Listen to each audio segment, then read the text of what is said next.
ਆਪਾ ਫੇਸ ਤੇ ਐਮਲ ਵਾਲੀ ਆਪਸ ਚ ਲੜ ਪਏ। ਹਾਲਾਂਕਿ ਉਵੇਂ ਤੇ ਯਾਰ ਬੇਲੀ ਨੇ ਸਭ ਦਾ ਆਪਸ ਚ ਰਾਬਤਾ ਵੀ ਰਹਿੰਦਾ। ਗੱਲ ਇਹ ਆ ਵੀ ਦੋਨੋਂ ਚਰਸ ਪੀਂਦੇ ਹੁਣ ਸਾਰੇ ਓਲੇ ਚ ਪੀਂਦੇ ਸੀ ਤੇ ਸਭ ਦੇ ਸਾਹਮਣੇ ਆ ਕੇ ਭਾ ਫੀਸ ਨੇ ਉਹਦੇ ਕੋਲੋਂ ਸੂਟੇ ਦਾ ਕਹਿਤਾ ਤੇ ਉਹ ਲੜ ਪਿਆ। ਉਹਨੇ ਤੇ ਕਿਸੇ ਨੂੰ ਦੱਸਿਆ ਨਹੀਂ ਸੀ ਵੀ ਉਹ ਸੂਟਾ ਵੀ ਮਾਰਦਾ।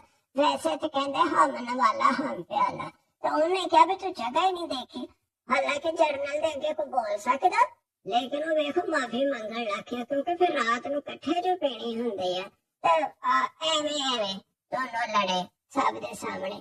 ਦੂਜਾ ਇਹ ਆ ਵੀ ਲੋਕ ਕਹਿੰਦੇ ਆ ਵੀ ਇਧਰੋਂ ਇਨਕਲਾਬ ਆਣਾ, ਐਮਲ ਵਾਲੀ ਦੇ ਇਲਾਕੇ ਵੱਲੋਂ ਇਧਰੋਂ ਇਨਕਲਾਬ ਨਹੀਂ ਆਣਾ।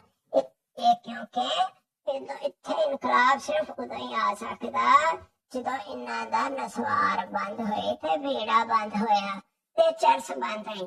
ਅਗਰ ਇਹਨਾਂ ਨੂੰ ਕਿਸੇ ਨੇ ਦੱਸਤਾ ਨਾ ਵੀ ਹੁਣ ਕੱਲ ਤੋਂ ਬੇੜਾ ਨਹੀਂ ਮਿਲਣਾ ਤੇ ਨਸਵਾਰ ਨਹੀਂ ਮਿਲਣੀ, ਤੁਸੀਂ ਫੇਰ ਵੇਖਣਾ ਇਹ ਬੰਦੂਕਾਂ ਲੈ ਕੇ ਬਾਹਰ ਕਿਵੇਂ ਆਉਂਦੇ ਤੇ ਸਭ ਨੂੰ ਇਹਨਾਂ ਨੇ ਫਿਰ ਸਿੱਧਾ ਕਰ ਦੇਣਾ।